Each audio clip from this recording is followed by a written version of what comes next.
მოგესალმებით ჩვენს ბოლო ლექციაზე მე-11 შეხვედრა არის ჩვენი კურსის რომელზეც ვაპირებთ რომ შევაჯამოთ მთელი წინა 10 ლექციის გამვლელი მასალა და განსაკუთრებით პირველ რესპუბლიკაზე აქცენტით რომელიც ბოლო ლექციების ფოკუსში იყო სამომავლო განხილვისთვის წამოვჭრათ საკვანძო საკითხები და რაღაც ერთობლივად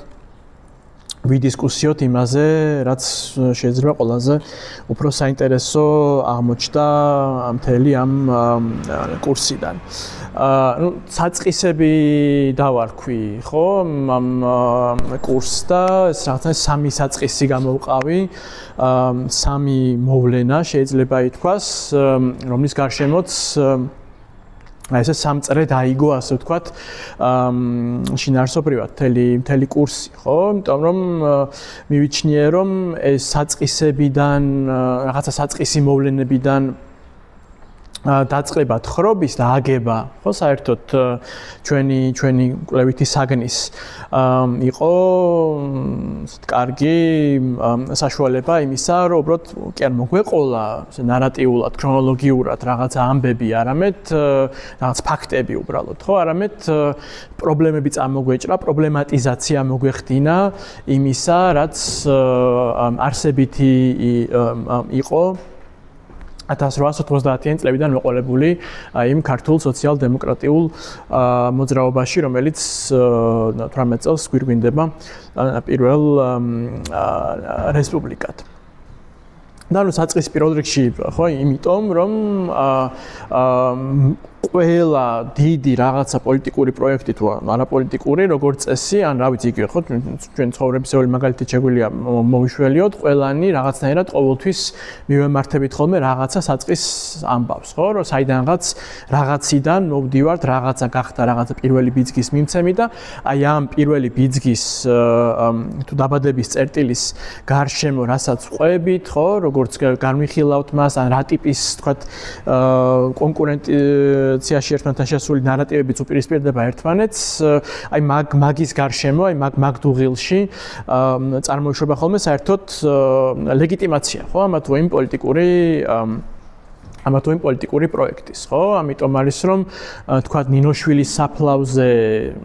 იწყება გარკვეულწილად, ხო, საჯარო არსებობა მესამე დასის, მაგრამ მთელი ამბავი სწორედ ის არის, რომ ამ ნინოშვილის საფლავზე რა მოხდა, ნინოშვილი საერთოდ ვინ იყო და რა იყო, მაგის გარშემო დავა არსებით ნაწილს შეადგენს მთელი მემკვიდრეობის, ხო, რომელიც მან დატოვა და რომლის მემკვიდრეობასაც ცდილობს, ხო, მე სხვადასხვა ბანაკი, ან იგივე თქვათ აი ეს ლეგენდარული ფიცი ნაფიცვარას გორაზე 1902 წელს, ხო, გურიაში, სადაც იდეაში შედგა ეს პირველი ალიანსი გლეხებსა და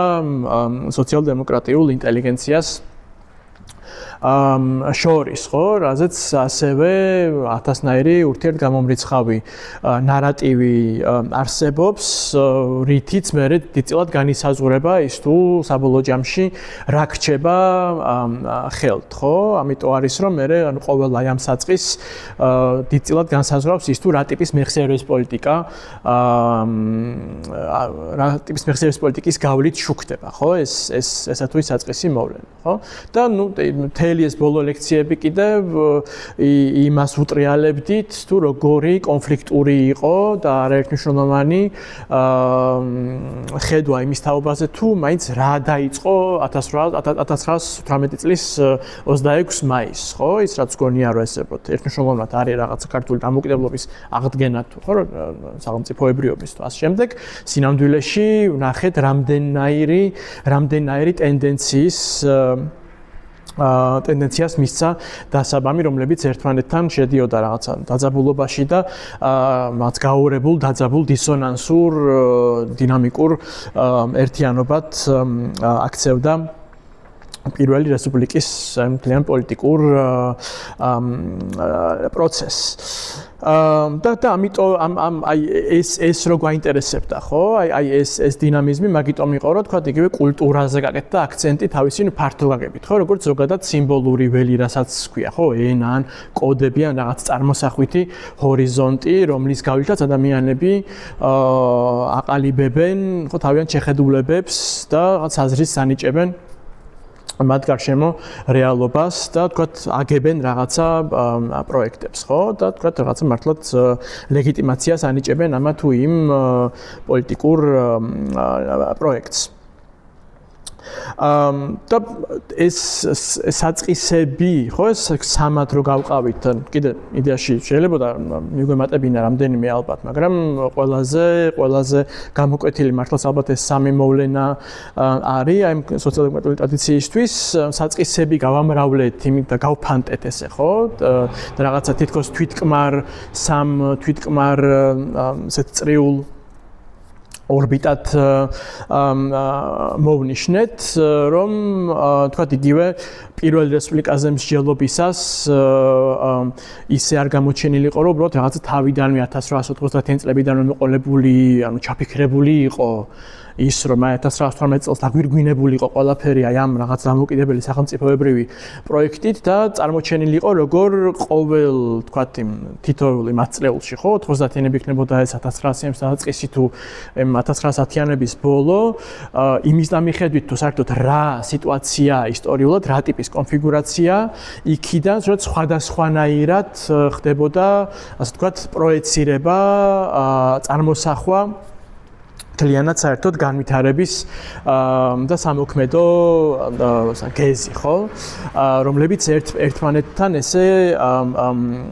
ბოლომდე ერთმანეთს არ ეხამება, ასე ვთქვათ, ხო? და ამიტომ არის რომ ეს პირველი რესპუბლიკაც გარკვეულწილად წარმოჩინდება როგორც რაღაცა, რაც ბევრნაირი შემთხვევითი თუ სხვა ესეთი უფრო კონიუნქტურული ფაქტორის დაჯამებით წარმოშობილი რამე არის, ხო? და ვიცილებთ ამითი იმას, რომ რაღაცა ესეთ ბუნებრივ მოვლენად გახევდეს ეს რესპუბლიკა, როგორც იყო, ხო? თქვათ, მაშინაც მემარჯვენეებისთვის რაღაცა 20 საუკუნოვანი ქართული სახელმწიფოებრიობის ადგენის ბუნებრივი აქტი, ხო, რომელიც აუცილებლად მოხდებოდა, ხო? პირიქით, ხო, რომ გვინდა რომ ეს რაღაც პარადოქსები, ეს ღიაობა, ეს რაღაცა დილემები დაძაბულობები, რომელიც გადასერავდა ამ რესპუბლიკას როგორც პროცესს, ეგ გვეჩვენებინა, ხო? და მაინც ამ სამივე, ასე ვთქვათ, საწყისის შემთხვევაში რაღაცა ესეთი ლაიტმოტივები გამოიკვეთა, ხო, რაღაც განზომილებები გამოიკვეთა, რომლებიც წამოყოფდა თავს, ხო, ლექციიდან ლექციამდე, ან ვთქვათ, უკანა ფონზე გადაინაცვლებდა, ხო, ერთი არის ვთქვათ ეს მიმართება ხალხს, დიდწილად გლეხობას და ვთქვათ ინტელიგენციას შორის, იქნება ეს, რა ვიცი, ხო, ნინოშვილის ლიტერატურულ ეთნოგრაფიული მზერის ქვეშ, ხო, როგორც იხატება ეს ჩაგრული ხალხი, თუ მე ეს ხალხი როგორ ხდება უცებ ესეთი არნახული პოლიტიკური მობილიზაციის აქტორი, ხო, გურიის რესპუბლიკის კონტექსტში მანდაც რომ ყოველთვის ვიღაცა ინტელიგენტი რომ თავისი რაღაცა თავისებური მზერით რომ ახდენს რეგისტრირებას, ხო, ამ გლეხის პოლიტიკურობისა, ხო, ისე რომ თუნ გლეხი თავისთავად ესე იმ მომენტში მაინც აშკარად არტოვებს დოკუმენტს, ხო, და მე უკვე ვთქვათ აი ამ ხალხთან ეს ხალხი როგორ ხდება რაღაცა სახელმწიფოებრივი მართვის საგანი, ხო, ერთის მხრივ, ასე ვთქვათ, როგორც ანუ პირველ წყარო იმ პირველი რესპუბლიკის სუვერენულობისა, ხო, როგორც სახალხო სუვერენიტეტის პირველ წყარო, მაგრამ მეორეს მხრივ როგორც მუდმივად განსაზღვრული და რაღაცნაირად თითქოს როგორც რაღაცა მოსაზელი მასალა, ხო, აი ამ ეროვნულ სახელმწიფოებრივ ჩარჩოში ვთქვათ ჯორდანიას და სხვა უმაღლესი მესვეურების მიერ, ხო? ამიტომ მაგალითად აი ხშირად გავიგებთ ხოლმე რომ აი პირველ რესპუბლიკაში რაც ეს დემოკრატია როგორი სრულფასოვანი სახითაც განხორციელდა ამ თქვა კონსტიტუციაში რომ ჩაწერეს ეს ძალიან ფართო თვითმმართველობა და ამ შემდეგ აი ეს ამისი რეპეტიცია იყო გურიის რესპუბლიკაო ასე ვთქვათ ხო იქ სრული ეს სახალხო თვითმმართველობა რომ დამყარდა ამის ანარქისტული ხო მაგრამ ავიწყდებათ ხოლმე რამდენად საერთოდ პრინციპულად განსხვავებული მოცემულობები არის, როცა გურიაში მართლა გქონდა ყოველგვარი სახელმწიფო აპარატის მოშლა და სრული ქვემოდან სახალხო მართლობა, ყოველგვარი ბიუროკრატიის და რაღაც ინსტიტუციონალიზაციის გარეშე, ხო? ესე ცალკე აღარ გახევდა ასე ვთქვათ, ხო? რაღაცა მართლობითი აპარატი როგორც ჩვევია ჩვეულებრივ სახელმწიფოს, ხო? მაშინ როცა რაც არ უნდა ვთქვათ, გასაგებია რომ ფართო თვითმმართველობის მინიჭება ყოფილიყო განზრახული ამ პირველი რესპუბლიკის კონსტიტუციის ფარგლებში და დაიწყო კიდევაც, ხო? რესპუბლიკის პერიოდშივე კონსტიტუციის მიღებამდევე ამ ერობებზე, ხო, თვითმმართველობის ინსტიტუციებზე მუშაობა ეს პრინციპულად სხვა რაღაცაა. ხო, მით უმეტეს კიდე სხვა რაღაცა არის, აი ეს რაც ასევე ბევრჯერ განვიხილეთ, ეს მუშების და ჯარისკაცების საბჭოები რო იღებენ ძალაუფლებას ხელში 17 წელს და 18 წელს რო ჟორდანია და სხვები რო რაღაცნაირად დაარწმუნებენ ამ ხალხს რო გადასცენ სამთავრობო სტრუქტურებს, ხო, ეს რეალური ძალაუფლება რაც მათ ხელში უპყრიათ, იმიტომ რომ იარაღი ამ ხალხს უჭირავს, ხო? ესეც აი ეს საბჭოებში განსხეულებული სახალხო თვითმმართველობის და თვითორგანიზების პრინციპი მაინც სრულიად სხვა არის, ვიდრე ის ყველაზე ფართო დემოკრატიული მართლობა, რაც გულისხმობს რაღაც ტიპის წარმომადგენლობითი სტრუქტურებისთვის სახელმწიფოს ფარგლებში, ხო, დამფუძნებელი კრებისთვის თუ ჩვეულებრივი პარლამენტისთვის საკუთარი ძალაუფლების გადაცემას, ხო, და ისიც ვნახეთ, რომ თქვა, აი ვალიკო ჯუღელი და როგორც კონკრეტული პერსონა, ხო, რომელიც რა არტიკულირებს რაღაცა უცნაურ დღეს ძალიან რთულად მოსახელთებელ პრინციპს და მისი სახალხო გვარდია იყო აი ამ რესპუბლიკის მანძილზე ის ინსტანცია, რომელიც აი ამ ჩამოყალიბებული სახელმწიფო სამთავრობო სტრუქტურების თუ იმ უკვე საყოველთაო არჩევნებით მიღებული დამფუძნებელი კრების აი მსრული ლეგიტიმურობის და ლეგალურობის პარალელურად ქმნის რაღაცა ამ პარალელურ პროცესს, ხო? აი ამ სახალხო მუდმივი ინტერვენციის, ხო? აი ამ სუვერენულ სახელმწიფოებრივ სტრუქტურებში, ხო? სადაც ანუ სახელმწიფოს ფაქტობრივად ეხახუნება და მუდმივად რაღაც დაძაბულობაში შედის სახელმწიფოსთან რესპუბლიკის პრინციპი, ასე ვთქვათ, ხო? აი თავისი ამ ყველაზე ესეთი რადიკალური გაგებით, ხო? სადაც რესპუბლიკა უნდა ყოფილიყო მართლაც აი რესპუბლიკური სულისკვეთებით გამშვალული მოქალაქის სატვირთი რაღაცა, ხო? სადაც მოქალაქე იქნებოდა მუშაც, იქნებოდა მხედარიც, ხო? პოლიტიკოსიც და ყველაფერი, ხო? მაქსიმალურად ყველაფრის მტვირთველი იმის მაგივრად, რომ გადაელოცა დელეგირება მოეხდინა ვიღაცა მოხელისთვის უმთავრესი სახელმწიფო საქმეები. ხო, და აი ეს რაღაცა მუდმივი დაძაბულობა, რომელიც მოკლედ ეს ორმაგობა, რომელიც გასდევს პირველ რესპუბლიკას, შეგვიძლია ვთქვათ, რომ არის ის, რაც ასევე ქმნის მის სპეციფიკას იმასთან მიმართებით, რაც ხდებოდა რუსეთში, ხო, როგორც იმ ყოფილ ცენტრში თუ მეტროპოლიაში, ხო, რომელთანაც იდეაში თავიდან არც აპირებდნენ, რომლისგანაც გამოყოფაც თავიდან დიდად არც ნაციონალისტებს არ ჰქონდათ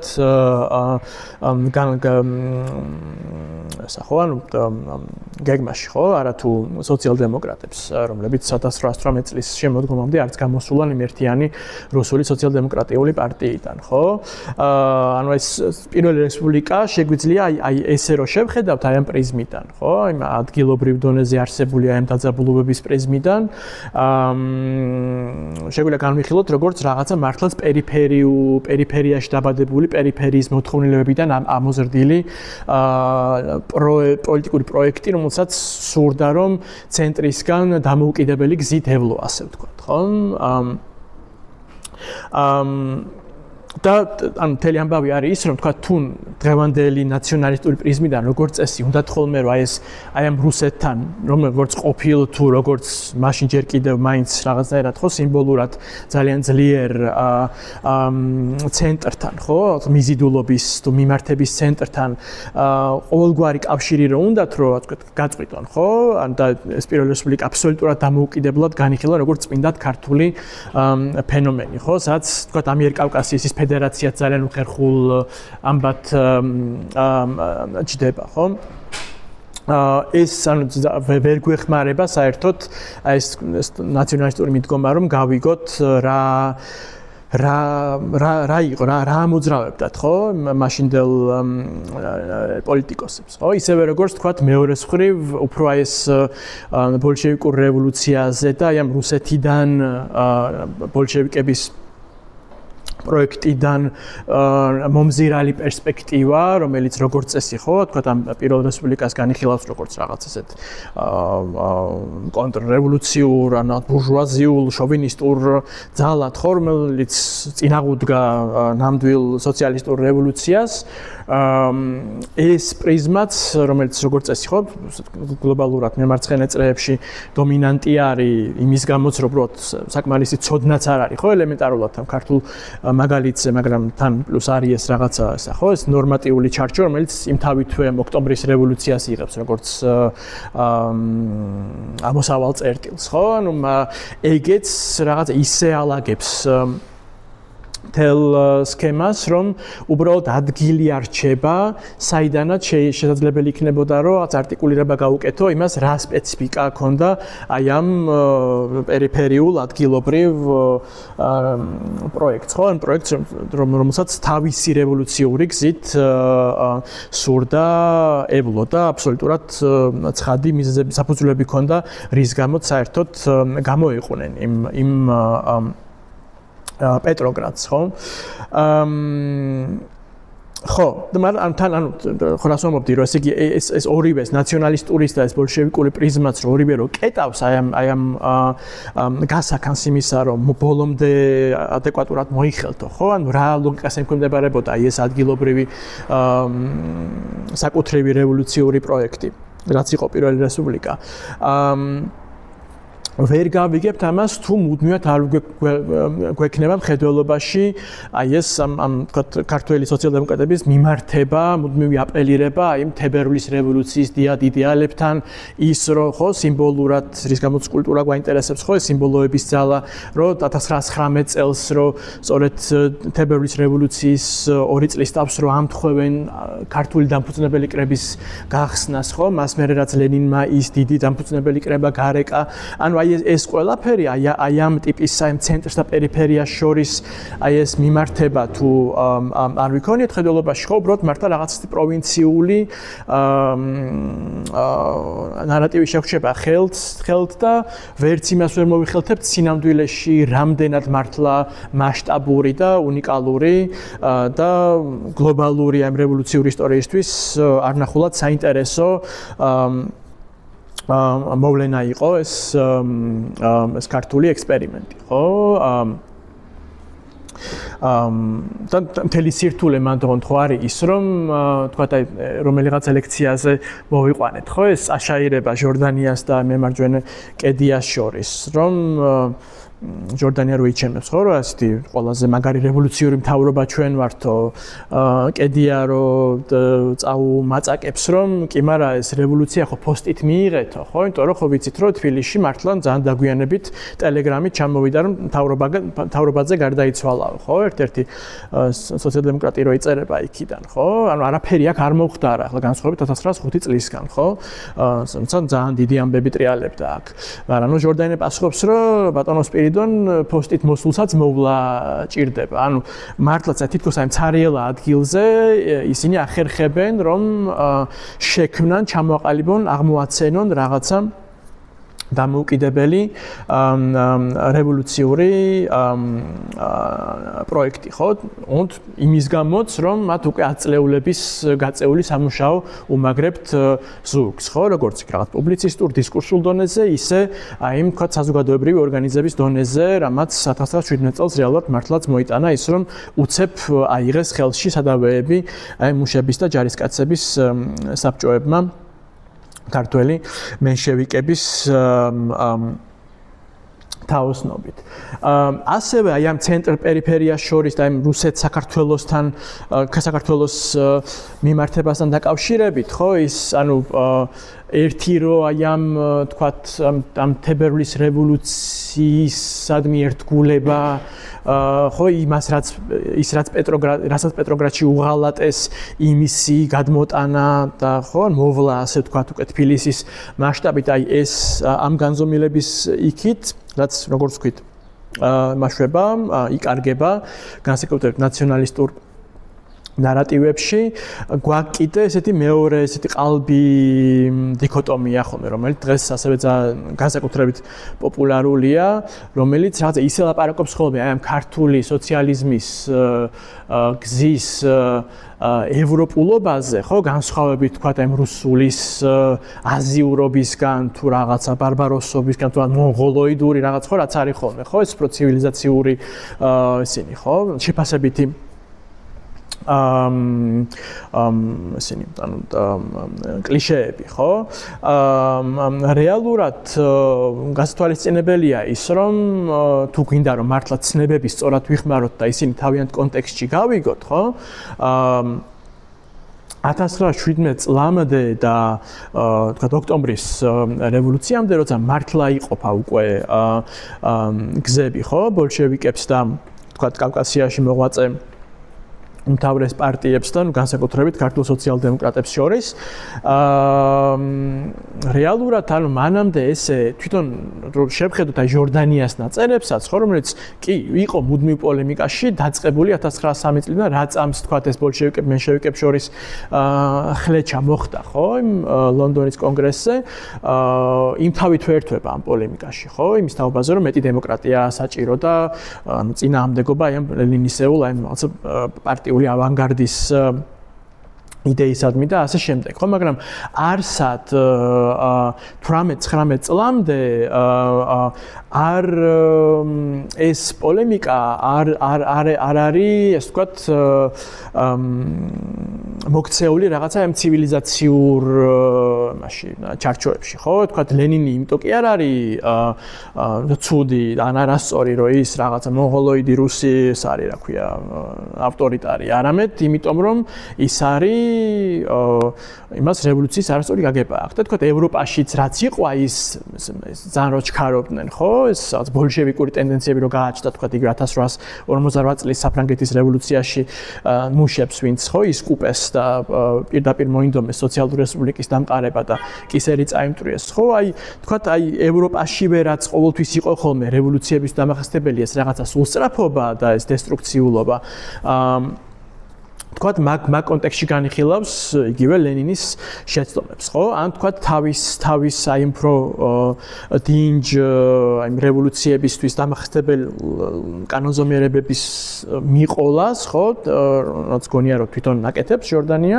ამას რომ მიიჩნევს თქვათ უფრო ემათ, ხო? ანუ სწორად ესეც თქვათ ემყარება ევროპის აი მიერ მოტანილი რევოლუციების ისტორიულ რაღაცა გაკვეთილებს, ხო? მაგრამ ანუ არსად ყოველ შემთხვევაში უკეთ არ არის საუბარი იმაზე, რომ თვითონ ის რაღაცა უფრო ევროპელია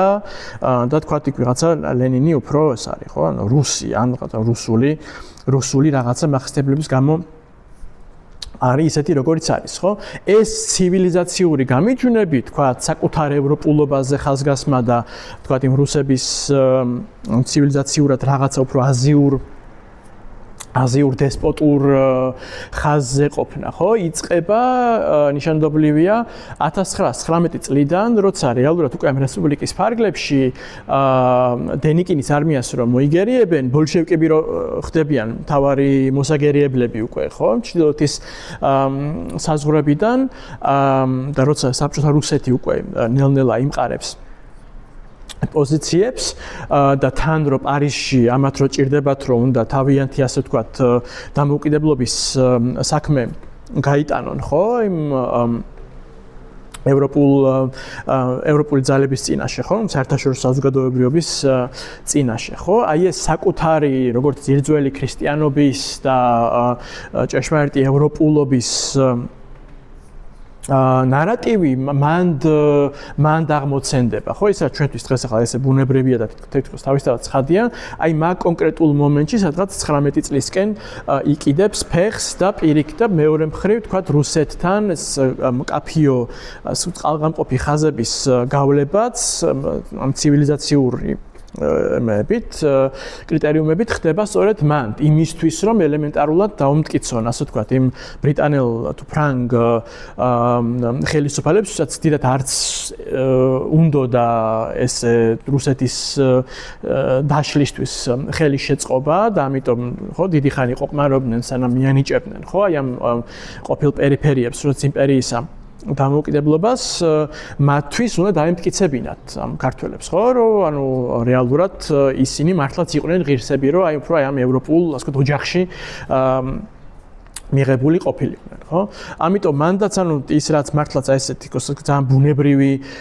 ეს არის ხო გამიჩნდა ხო ეს რაღაცა ეს ჩვენი ევროპულობა და იმათი ეს რაღაცა აზიური ბარბაროსობა ხო ესე ძალიან კონკრეტულ კონიუნქტურაში, კონკრეტულ ისტორიულ კონტექსტში წარმოშობილი ეს არის პოლემიკური ხერხი არის, ხო, რომელსაც ჟორდანიაც იყენებდა და თქვათ ის მარჯვენა ავტორებიც, პოლიტიკოსებიც, ვინც კომაგობდნენ აი ამ საერთაშორისო აღიარების ამბავს. თავარი ოღონდ ანუ ესე იგი თლიანობაში რაც არის ხო ანუ პრობლემა რასაც ვხედავთ მით უმეტეს როცა უყურებ ისევ და ისევ აი იმ დომინანტი ასე ვთქვათ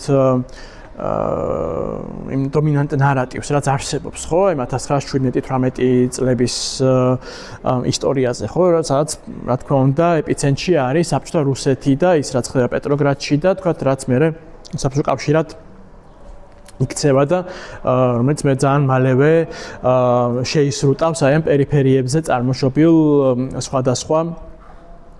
დამოუკიდებელ პოლიტიკურ პროექტს ხო ანუ საკითხი არის ის რომ ანუ რა რელევანტურობა შეიძლება კონდეს როგორ უნდა შესწინო რელევანტურობა აი ესეთი პატარა ქვეყნის მიერ გაკეთებულ მცდელობას იმისა რომ მართლა საკუთარ გზაზე ევლო ხო როცა საბოლოო ჯამში ანუ კი 3 წელი რაღაცა ხდება მაგრამ ძალიან ისეთ პატარა თითქოს სრულიად უმნიშვნელო სივრცეში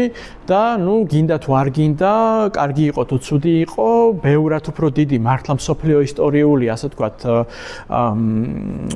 გავლენა და დაღი დაასვა მე-20 საუკუნეს იმ პროექტმა რასაც დაერქვა საბჭოთა კავშირი ხო ამიტომ ძალაუნებურად თითქოს რაღაცა მხოლოდ ესეც ქოლიოთ პატარა ესეთ ფუტნოტად რჩება ეს შენი პირველი რესპუბლიკა ამხელა მსოფლიო ისტორიული მოვლენის წინაშე ხო მაგრამ ნუ მთელი ამბავიც ეგ არის რომ აი თუ დაკვირვება ხო აი იმ ენაზე ხო იმ კოორდინატთა სისტემაზე იმ წარმოსახვაზე ხო იმ თვითახკმაზე რომელიც ამოძრავებდა აი ამ ჩვენს სივრცეში მაშინდელ პოლიტიკოსებს გვეხმარება იმას რომ უბრალოდ აი პერიფერიიდან ვაჩვენოთ რა ტიპის მართლა თვითყოფადი მზერა, თვითყოფადი ხედვა არსებობდა გარშემო სამყაროზე, ხო? ან იგივე თქვათ იმ ცენტრზე, რომელიც მერე გარდა აი ამ ფიზიკური ოკუპაციისა უკვე მართლა მეხსიერების პოლიტიკის დონეზეც ჩაყლაპავს, ხო? რაღაცა მომენტში ისე რომ დღემდეც კი ფაქტობრივად მიუხედავად იმისა რომ ხო, უამრავი მასალა გამომზეურდა და ყველაფერი თითქოს უკვე ამოტივტივებული არის და აღარ არის შეკეტილი არაფერი ამ არქივებში და ბიბლიოთეკების საიდუმლო სექციებში, როგორც საბჭოთა კავშირის დროს იყო, მაინც თითქოს ბოლომდე გვიჭირს ბოლომდე აღდგენა აი იმ კოორდინატების, რომლებიც აი სოციალ-დემოკრატიულ ქართულ ადგილობრივ პროექტს სცენდა თავის საზრის მიმართულებას და რაღაცა ლოგიკურ მთლიანობად აქცევდა მას, ხო, თავის აი მუდმივ პოლემიკურ მიმართებაში აი საბჭოთა რუსეთის პროექტთან, ხო?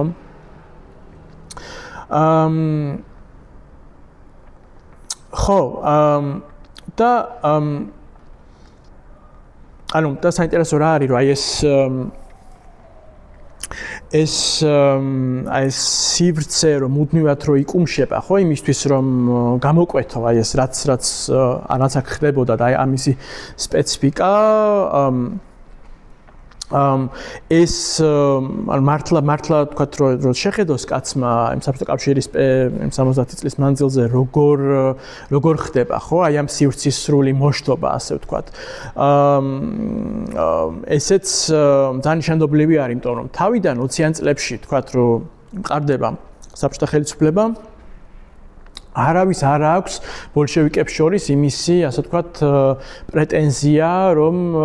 მოიტყუოს და თქვას, რომ აქ ქართველი სოციალ-დემოკრატები არ იყვნენ წამყვანი ძალა, ხო? ანუ იმას აღიარებს, ხო, მახარაძეც აღიარებს ფილიპე, იმას რომ შემოვიდნენ, უბრალოდ არავინ არ იყო, ანუ არც ერთი ძალა არ აღმოჩნდა საზოგადოებრივ, რომელსაც დაეყრდნობოდნენ ბოლშევიკები, რათა შეექმნათ ეს ილუზია სახალხო რევოლუციის, რომელიც, თქვა, აუჯანყდა ამ მენშევიკ ბურჟუა დასავლური იმპერიალიზმის დამქაშებს, ხო? ანუ ეს უბრალოდ ვერ მოხერხდა ამისი ესე შეფუთვა, ხო? ამიტომ არის რომ მთელი 20-იან წლების მანძილზე რაც იწერება მენშევიკურ პერიოდზე არის რაღაცა ღია პოლემიკის გავლით, ხო? რომ კი ბატონო, ვიცით რომ მთელი 30 წელი ისინი იყვნენ დომინანტები ქართულ საზოგადოებრივ სივრცეში და მუშათა ორგანიზებაში, მაგრამ ნუ ეს პერიოდი ისტორიულად უკვე, ანუ ასე ვთქვათ, ამოიწურა, ხო, დრო მოჭამა ამ სოფლიო ისტორიის მასშტაბით და ეხლა ეს საჭირო არის გადასვლა იმ კომუნიზმის ფაზაზე, რომელსაც უკვე წინააღმდეგებოდნენ მენშევიკები და ასე ვთქვათ, ლოგიკური არის, რომ ისტორიამ ისინი ესე იგი სანაგვეზე მოისროლა. ხო, რაღაც აი ესეთი უფრო ზოგადი ისევ და ისევ ისტორიის ფილოსოფიური არგუმენტებით ხდება დელეგიტიმაცია აი მენშევიკური მართლობისა. ხო, ყოველგვარი იმის, ანუ ილუზიის გარეშე, რომ იქ თქვათ, იმის თქვის გარეშე, რომ თქვათ მენშევიკები არ იყვნენ გაბატონებული ძალა. მაგრამ სრული დემონტაჟი უკვე აი მენშევიკების პროექტის იწყება, ლავრენტი ბერია რო იწყებს 30-იან წლების დასაწყისში მართლა ტოტალურ გადაწერას უკვე. ხო, ისტორიისა, ხო, ამიერკავკასიის რევოლუციური ისტორიისა, სადაც უბრალოდ, ანუ ყველანაირი სახელის წაშლა სახელების დონეზე ხდება წაშლა ყველა იმ მთავარი ფიგურის, ვინც მთელი 30 წელი იყო, ასე ვთქვათ, შემოქმედი იმ ფართო რევოლუციურ პროცესისა, ხო, რამაც მოიყვანა საქართველოს პირველ რესპუბლიკამდე, ხო? და რეალურად ანუ ეგ აი მართლა ზოგადად კოორდინატების დონეზე რომ მოხდა მოშლა, ხო, იმ როგორ თქვა, იმ რაღაცა ბურჯებისა, ხო, იმ რაღაცა ელემენტებისა, რომლებზეც იდგა ეს თელი ეს მენშევიკური პროექტი, ხო, თქვა ჟორდანიათი თავისი აი რევოლუციური ავტორიტეტით, ხო, ცენტრში. მაგიტომ არის რეალურად და მოხდა ჩანაცვლება მისი სტალინით, ხო? ანუ სტალინი აღმოჩნდა უცებ მთავარი პროტაგონისტი ყველა იმ მოვლენისა, რომელიც მანამდე არ ფიგურირებდა საერთოდ და ხალხს მოუწია გამოეგონა, მოგონებები დაეწერათ და შეეთხსათ და თავიანთი მოგონებები იმაზე ახალგაზრდა სტალინი როგორ ხელმძღვანელობდა ყველაფერს საერთოდ განსაკუთრებით პირველი რუსული რევოლუციის პერიოდში 1905 წლის გარშემო, ხო? და სწორედ იმის გამო რომ მთლიანად საერთოდ კოორდინატების სისტემის დემონტაჟი მოხდა, ხო, რომელშიც ეს ვთქვათ ქართული სოციალ-დემოკრატები ოპერირებდნენ, მაგიტომ არის რომ დღეს ყოველ რაც არ უნდა, ასე ვთქვათ, გამოიტანონ, გამოამზეურო საარქივო მასალები და ეს ფაქტები დაალაგო, ასე ვთქვათ, ხო? ვერა და ვერ ხერხდება ბოლომდე აღდგენა იმ თუნდაც აი იმ წონისა, იმ ფუნქციისა, ანუ ვერ რეგისტრირდება თქოს ჩვენ ტვინებში, აი ჟორდანია რა ტიპის მასშტაბური წონის პოლიტიკური ფიგურა იყო, ხო? არა უბრალოდ რაღაც პარტიის ხელმძღვანელი, არა უბრალოდ გამორჩეული პუბლიცისტი, არამედ მართლაც რაღაცა სრულიად უნიკალური მნიშვნელობის ფიგურა, ხო? რომელიც ოღონდ ამავე დროს იმითი არის გამორჩეული და ესეც ვცადეთ, რომ რაღაცნაირად მოგვეხელთებინა, რომ იყო, ხო, ანუ მას ეძახდნენ ბელადს, ხო? ანუ ეს რომ ბელადი იყო ეს თქვა ვალიკო ჯუგელიდან დაწყებული, რა ვიცი, ყველა ათასნაირი სხვა ადამიანის დამთავრებული მათ შორის არასოციალისტებითაც, ხო, ვინც აღიარებდნენ მის წინამძღოლობას ერთიან ეროვნულ საქმეში. ის აღიარებული იყო ერთუშრომლად როგორც უკონკურენტო პოლიტიკური ფიგურა, მაგრამ რა ტიპის ფუნქციასაც ასრულებდა მისი ეს ბელადობა თუ ავტორიტეტობა, ხო? არ არის იგივე, რაც აი დღეს რო გვესმის ხოლმე, ხო? ბელადომანიას რო ეძახიან, თქვა, ხო? სადაც მართლა ყავს ვიღაცა ქარიზმატული რაღაც პერსონა, რომელსაც უნდა გაყვე, ასე თქვა, უბრალოდ, ხო? ესე ბრმადთან, როდის რა სიტყვის კაცმა არ იცის და თქვა, ის თუ მერე აღარ იქნა იფუშება ყველაფერი, ხო? ან თქვა რაღაცა რო არის ხოლმე, თქვა, იგივე დღევანდელ დღეზე ხო სპეკულაცია რო აი რადგან ლიდერები არ არიან, მაგიტო ესე იგი ვერ ხერხდება ვერაფერი და ასე შემდეგ, ხო? ხო ვიცით, ხო, როგორც არის ხოლმე ეს, რო რაღაცა ძლიერი ფიგურის ფეტიში, ხო? მაშინ როცა ჟორდანია, რა თქმა უნდა, არის ძლიერი ფიგურა ყველანაირად, მაგრამ მისი, ასე თქვა, თელი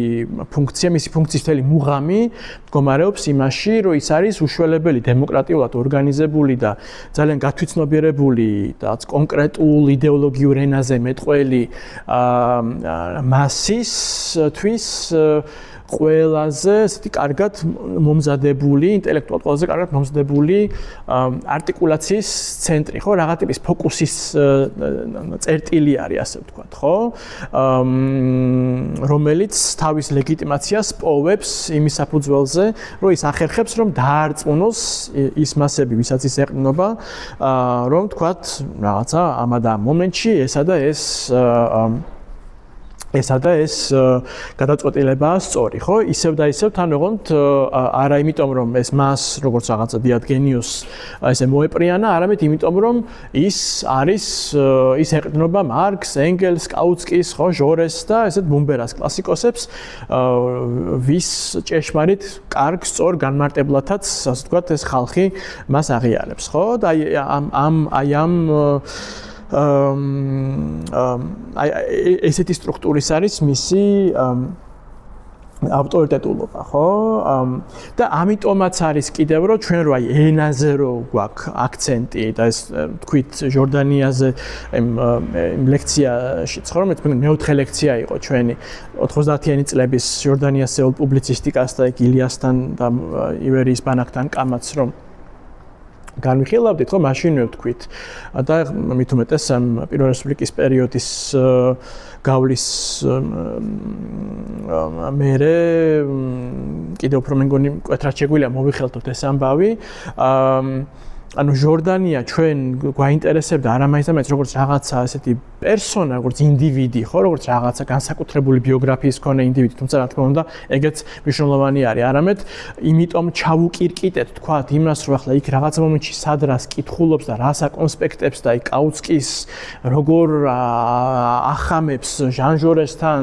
რაღაც მარქსის გავლით და საფრანგეთის რევოლუციური ისტორიის ჟორესისეული წაკითხვის გავლით გავლით, რომ საერთოდ რაღაცა შესთავაზოს, ხო, რაღაცა ახლებური იდეოლოგიური ბუკეტი შესთავაზოს თავის იმ პარტიას, ხო, 1918 წელს. ეს ყველაფერი გვაინტერესებს სწორედ იმიტომ, რომ აი ეს ენა, რომელიც ეს გრამატიკა, რომელიც მან ააგო, ხო, და რომელიც მუდმივი თან რაღაცა გადახალისებას უწევს მას კონტექსტის მიხედვით, ეს არის ის, რაზეც თვითონ ჟორდანია როგორც მე ფიგურა, როგორც ავტორიტეტი დგას, ხო? ამიტომ თუ ეგ ენა, რომელიც ჟორდანიას გარეშეც მე მუშაობს, ხო? უბრალოდ ჟორდანიაში ყველაზე ესეთ სრულფასოვან არტიკულირების წერტილს პოვებს, ხო? ეს ენა არის მოკლედ უპირველესი, ხო? და უმთავრესი და მაგიტო არის რომ მაგაზე კეთება მეტი აქცენტი და ჟორდანიაზე მხოლოდ როგორც რაღაცა აი ამ გრამატიკის ამ ამეტყველებლის როლის შემსრულებელზე, ხო? და არა თქვა ჟორდანიაზე როგორც რაღაცა დიად ფიგურაზე, რომელიც აი ამ ასეთი კლასიკური, უფრო მეინსტრიმული დიადი მამაკაცების ისტორიის ფარგლებში რომ მოითხრობა ხოლმე, ხო? რაღაცა ეს დამფუძნებელი მამები, რომლებიც რაღაცა ესე უბრალოდ არიან გენიალური ფიგურები, ხო? ვინც ყველაფერს ტვირთულობდნენ, ხო? და აი ამ ენის საკითხზე დაყრდნობით შეგვიძლია დაუბრუნდეთ ასევე ასევე საკმაოდ პრობლემურ დიქოტომიას, რომლის გავლითაც ცდილობენ ხოლმე ხშირად რომ გაიგონ ეს პირველი რესპუბლიკის სპეციფიკა, კერძოდ ის რომ თითქოს სოციალ-დემოკრატები, რომლებიც მთლიდან მანამდელი 200 წლეული იყვნენ ესეთი იდეური სოციალისტები და იდეოლოგიით შეპყრობილები, უცებ 18 წელს რომ დავაშკაცდებიან, ხო, სახელმწიფო საქმეები რომ გადაბარდებათ, გონს მოდიან და ხდებიან კარგი პრაგმატიკოსები, ასე ვთქვათ, ხო, რომ დაუტევებენ ამ თავიანთ იდეოლოგიურ ხუშტურებს, ხო? რაც ნუ ასე აბსოლუტურად აცდენილი გამოდის მაშინდელ დინამიკასთან თუ მაგალითად შევხედავთ თუნდაც იმას ეს სახალხო გვარდია რა ფუნქციასაც ასრულებს, ხო? და როგორც თქვათ მემარჯვენეები მაშინვე მუდმივად აკრიტიკებენ, ხო? იმას რომ სახალხო გვარდია ცალკე ესე არც უნდა არსებობდეს, არამედ უნდა იყოს პირველ რიგში რეგულარული ჯარი, ხო, რომელიც ყოველგვარი რაღაც იდეოლოგიური, რაღაც სოციალიზმისადმი და ჟორდანიასადმი როგორც ბელადისადმი ერთგულების მაგივრად ქართულ სამშობლოს მოემსახურება და დაემორჩილება მკაცრ სამხედრო დისციპლინას, ხო? სადაც არ არის იმისი ადგილი და დრო, რომ შენ ახლა მუშაც იყო, რომელიც სადღაც მუშაობს, ხო? თბილისის რომელიღაცა ქარხანაში, პარალელურად რაღაცა ეგ მარქსის კითხვის წრეებზე იარო, ეგ ჟორდანიას და ვიღაცებს უსმენდე და თქვათ სამშობლო დაგიძახებს რესპუბლიკის დასაცავად წახვიდე მე რაღაცა რომელიღაც საზღვარზე, ხო? ისე რომ აბსოლუტურად ეს ყველაფერი არ ემორჩილებოდეს იმ სამხედრო ცხოვრების და ორგანიზების პრინციპებს, რაც ნუ ოშხოში გენერალიტეტს, ხო, კვინიტაძეებს და ძველ ცარისტულ პერიოდში რუსულ არმიაში ნამსახურებ მაღალ ჩინოსნებს სამხედროს მიაჩნდათ, რომ იყო ერთ-ერთი სწორი ფორმა იმისი, რომ წარმოებულიყო რაღაც თავდაცვა, ხო? და აი თქვათ ეგეთ რაღაცებს თუ შევხედავთ, ხო, როგორ თქვათ ებღაუჭებოდნენ ბოლომდე ამ სახალხო გვარდიას, როგორც აი შეარაღებული მუშამოქალაქის განმასხეულებელ ორგანოს, ხო, როგორ ეგონათ ბოლომდე რომ ეს ამისი ასე ვთქვათ მოხერხდებოდა ამისი ბოლომდე თელ რესპუბლიკაზე გამრცობა და რომ ეს საკმარისი იქნებოდა რესპუბლიკის თავდაცვისთვის, ხო? და აღმოჩნდა ბოლოს რომ ვერ, ხო? იმიტომ რომ ნუ დამარცხდა უფრო დიდ ძალასთან, ხო? შეგვიძლია ვთქვათ რომ თუ შევხედავთ მაგალითად ამავე პერიოდში რა შვრებიან ბოლშევიკები, თქვათ ტროცკი წითელ არმიას წინამდვილეში როგორ მართლა რკინის დისციპლინას დაუმყარებს და ამისთვის მოიშველიებს სწორედ იმ ძველ გენერალიტეტს და ყველაფერს, ხო, რაც იდეაში არ ჯდებოდა აი ამ სოციალისტურ იდეალებში, ხო? აღმოჩნდება, რომ ყველაზე იდეალისტები და იდეოლოგიზირებულები და ჰაერში მფრინავი, ასე თქვათ ესენი, ხო? ნუ იდეალისტები მართლაც ეს ჩვენი ქართველი სოციალისტები გამოდგნენ, ხო? მაშინ როცა ბოლშევიკებმა მართლაც სრულიად პრაგმატული ნაბიჯები გადადგეს, რამაც მათ მერე მიანიჭა ის სამხედრო ძალა, რომელმაც იმხელა ტერიტორიები დაიბრუნა, ხო, აღადგინა ეს ძველი იმპერიული საზღვრები და დაამარცხა უამრავნაირი ანტიბოლშევიკური ძალა, ხო? ხო, ამდენად რეალურად აქაც შეიძლება ითქვას, რომ აი ეს თუ გინდა რომ ისე ჩავებღავჭოთ, ხო, იდეალიზმი, იდეოლოგია, პრაგმატიზმის გამიჯნას, ან თქვათ, რომ საერთოდ არარელევანტურია, ან პირიქით გამოკვეთოთ ის, რომ სინამდვილეში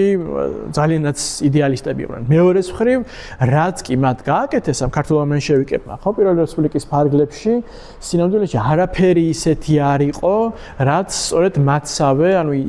იდეურ მრწამს არ შეეფერებოდა, ხო? იგივე, თქვათ ის, რომ ჯერ სოციალიზმი არ უნდა იყოსო, ჯერ კაპიტალიზმი განვითარდოს მთელი თავისი ინდუსტრიული საწარმოო ძალებითო, ხო? რომ ჯერ სრული დემოკრატიზაცია და შემზადება ხალხის იმისთვის, რომ მერე, თქვათ, მოხდეს რაღაცა მომენტში გადასვლა უკვე სრულ სოციალიზაციაზე, ხო? მთელი, თქვათ, საწარმოო სტრუქტურების, ხო? იმის გავლით, რომ გაავარჯიშებდი ადამიანებს აი ამ რაღაც სახალხო თვითმმართველობაში, ხო? როგორც რაღაცა ყოველდღიურ ძალისხმევაში, ხო? ანუ ეს ყველაფერი მათ მართლაც ისე განახორციელეს, როგორც მათ იდეოლოგიაში აი ამ რაღაცა სტადიებად დაყოფილი რევოლუციის იდეოლოგიაში ეწერა, ხო? რომ ჯერ პოლიტიკური რევოლუცია, მერე, ასე ვთქვათ, სოციალური, ხო? ჯერ კაპიტალიზმი, მერე სოციალიზმი, ხო? რაც არ უნდა მეორე მხრივ, თქვათ, რა თქმა უნდა, ეს ყოველთვის რაღაც ერთდროულობაში განცდილი იყო, როცა მით უმეტეს ხელისუფლებაში იყვნენ, ხო? რის გამოც აი ეს იაკობინელების მაგალითი და რობესპიერის მაგალითი განსაკუთრებით ძვირფასი ხდება, ხო? მაგრამ თუ არ ჩავთვლით, თქვათ, იმას, რომ თუ აი ის კომპრომისი, რაზე წასვლაც მათ მოუწიათ, როცა საქართველოს ჩამოყალიბდა დამოუკიდებელ ეროვნულ სახელმწიფოდ, ხო? რაც ამ ტერიტორიული სახით მათ მართლაც არ უნდათ, იმიტომ რომ თვლიდნენ, რომ ეს გამოიწვევდა იმ ეთნიკურ კონფლიქტებს, რომლებიც მერე მართლაც გამოიწვია და რაც დღემდე მოყვება რეგიონს, იმიტომ რომ კაცრად ტერიტორიალიზირებული არის, ხო, ეს იდენტობები და მიკუთვნების ფორმები, ხო? და ჩაფლავდა ყველანაირი უფრო ფედერალური მმართველობის ფორმა, ხო? აი ამ სამ მთავარ კავკასიურ ხალხს შორის. ანუ ეს მართლაც ეროვნული სახელმწიფოს სახით ჩამოყალიბება იყო ის უმთავრესი კომპრომისი, რაზეც ისინი წავიდნენ იმის გამო, რომ გეოპოლიტიკური მოთხოვნები ამას საჭიროებები ამას ითხოვდა. ხო, თორე სხვა მხრივ, ანუ აბსოლუტურად მართლაც შეიძლება ითქვას, რომ ისინი სწორედაც რომ ძალიანაც იდეალისტები დარჩნენ. და ეს არის, რასაც თქვათ, მე მემარჯვენეები, თქვათ, აი ზურაბ ავალიშვილის ნაირი ფიგურა იმ თავის, თქვათ, ცნობილ წიგნში, ხო, საქართველოს დამოუკიდებლობის საკითხზე საერთაშორისო აღიარების კონტექსტში, რომელიც მართლაც სრული შედევრი არის, ღიად პოლემიკაში შედის, ასე ვთქვათ, ხო? აი ამ ქართველი მენშევიკების მეოცნებეობასთან თუ სოციალისტურ ჟარგონთან, ხო, რომელსაც და იმასთან, რომ თქვათ, ეს სახალხო გვარდიაც საბოლოო ჯამში არ დათმეს და ვერ შეხვდნენ საკმარისად მზადყოფნაში ბოლშევიკურ შემოტევას, ხო? რეალურად თვითონვე უწევს აღიარება ამ კაცს და აი ეს პარადოქსი არის, რასაც ძალიან კარგად ავლებს, რაც მინდა რომ რაღაცნაირად მოვიხელთოთ კიდევ ერთხელ, რომ ერთის მხრივ მან თვითონვე იცის, რომ არა აი ეს რაღაცა მეოცნებეობა, ხო? თუ ეს იდეალიზმი, რომლის გარშემოც ამხელა საზოგადოება შემოიკრიბა, ხო? მთელი ათწლეულების მანძილზე, რამაც 17 წელს ის კონკრეტული სახალხო ბაზისი შეადგინა, ხო? რაზეც კავკასიის დე-ფაქტო დამოუკიდებლობა დაშენდა და მერე უკვე 18 წელს რეალური, ხო, სახელმწიფოებრივი დამოუკიდებლობის მიღება, ის მან იცის, ავალიშვილმა იცის, რომ აი ეს სოციალისტური ჟარგონი, ასე ვთქვათ, იყო ის რის გარშემოც, რაც ერთადერთი აღმოჩნდა, რომელსაც საკმარისი მობილიზაციის, ასე ვთქვათ, უნარი აღმოაჩნდა, ხო? ნაციონალიზმს ეს არ აღმოაჩნდა, ხო? არაფერს სხვას არ აღმოაჩნდა, გარდა ამ სოციალიზმის იდეისა, ხო? და ვთქვათ, ამ რესპუბლიკის იდეისა, ხო? მაგრამ ამავე დროს მიაჩნია, რომ ეს იყო ის რამაც 21 წელს ეს რესპუბლიკა დაღუპაკიდებას, ასე ვთქვათ, ხო? იმიტომ რომ სრულიად, ასე ვთქვათ, არაადეკვატურები დატოვა ეს სოციალ-დემოკრატიულად ორგანიზებული და შთაგონებული აქტიური პოლიტიკური მასა როცა ხო რაღაცა უფრო დიდ ან გლობალურ გამოწვევების წინაშე დადგნენ. ხო, საინტერესოა, იგივე ტიპის ასე ვთქვათ არგუმენტაციას ავითარებს ავალიშვილი თავის 1901 წელს გამოცემულ წიგნში, რომელიც ეხება რუსეთის მიერ საქართველოს მიერთებას, ხო, 1801 წელს, ხო, სადაც განიხილავს აი გეორგიევსკის ტრაქტატს, როგორ დაირღვა ეს ტრაქტატი, ну ძალიან ისეთ უფრო მაინც მსუბუქად ხატავს, იმიტომ რომ 1901 წელია გაგანია царიზმია და ცენზურაში უნდა გატარებულიყო რაღაცნაირად, მაგრამ ისე სახავს, რომ ესე იგი აქ ეს ერეკლეს ხალხი რო აწერს ხელს ამ ტრაქტატს, ხო, და რო გონიათ, რომ რაღაცა უბრალოდ ისევ ძალიან ფეოდალური ყაიდის ქვეშევრდომობაში შედიან, ვიღაცა უფრო მაღლა მდგომ, უფრო ძლიერ ფეოდალთან, ხო, ისინი ვერც აღიქვამნენო საერთოდ, რომ რუსეთის სახით მოდიოდა, კი, ევროპულ ქვეყნებზე უფრო ჩამორჩენილი, მაგრამ მაინც ევროპული ყაიდის აი ამ რაღაცა ახლებურ ჰომოგენურ ერთიან სახელმწიფო მანქანა აპარატზე აშენებული დიდი ძალაო, რომელიც საბოლოო ჯამშიო აუცილებლად ჩაყლაპავდაო ამ თავის რაღაცა ნაჭუჭი გამოკეტილ ამ ქართულ მასო ხო ფეოდალურ ერთეულებს ხო და 1801 წელს რაც ხდებაო ეს ნუ პრინციპში იყო ისეთი ისტორიული ფართო ისტორიული ასე ვთქვათ კატაკლიზმა ხო რომელიც უბრალოდ ამ ტრაქტატის ხელმომწერმა ქართველებმა უბრალოდ ვერც კი დაარეგისტრირეს ტვინშიო და რაღაცა მსგავს რაღაცას ხედავს ის 1921 წელსაც როცა ესე იგი ნუ მიაჩნია რომ მიუხედავად იმისა, რომ შეიძლება იქ ამ ქართულ მენშევიკებს ეგონათ, რომ იქ ლენინს და პეტროგრადში მჯდომ ბოლშევიკებს ედავებოდნენ იქ მარქსის ამა თუ იმ პარაგრაფის ასეთ თუ ისეთ ინტერპრეტაციაზე, საბოლოო ჯამში ამ ძალამ, ასე ვთქვათ, ის წითელი დროშის დრო გამოეცხადა, ამ წითელი დროშის მიღმა საკმარისად ვერ შეიცნეს მტერი და არ შეემზადნენ საკმარისად იმისთვის, რომ დახვედროდნენ სათანადო ძალით აღჭურვილები, ხო? თქვათ ეზრუნათ თუნდაც იმისთვის, რომ რა ვიცი, ანუ დარჩენილიყო ის ბრიტანული საოკუპაციო ჯარი, რომელიც 20 წელს გადის, ხო? რაც მართლაც დაუცველს ტოვებს ბოლშევიკური შემოჭრისგან კავკასიას, ხო? თუმცა მან მეორე პარადოქსი შემოდის, რომ თუ საოკუპაციო ჯარი რჩება, მაშინ გამოდის, რომ სრულფასოვანი სახელმწიფო არ ხარ, მაგრამ თან გინდა რომ სრულფასოვანი სახელმწიფო ღიარონ, ხო? თუ საოკუპაციო ჯარია, მაშინ შენ ისეთი სამანდატო ტერიტორია ხარ, როგორც პალესტინა და ის დანარჩენი, თქვა ოსმალეთის იმპერიიდან გამოსული ტერიტორიები იქცა, ხო? პარიზის კონფერენციის გადაწყვეტილებით, ხო? ამიტომ ორივე ესე ერთად იდეაში, ნუ ავალიშვილის სურვილი იყო, რომ უნდა ორივე უნდა მიეღო საქართველოს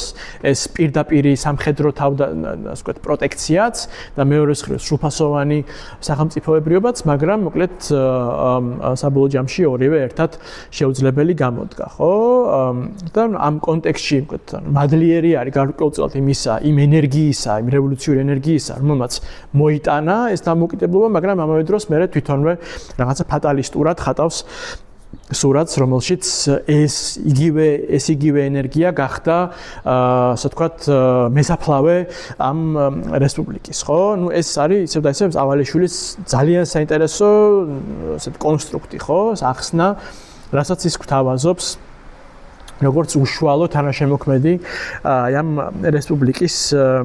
დამოუკიდებლობისა უფრო მემარჯვენე პერსპექტივიდან, ხო?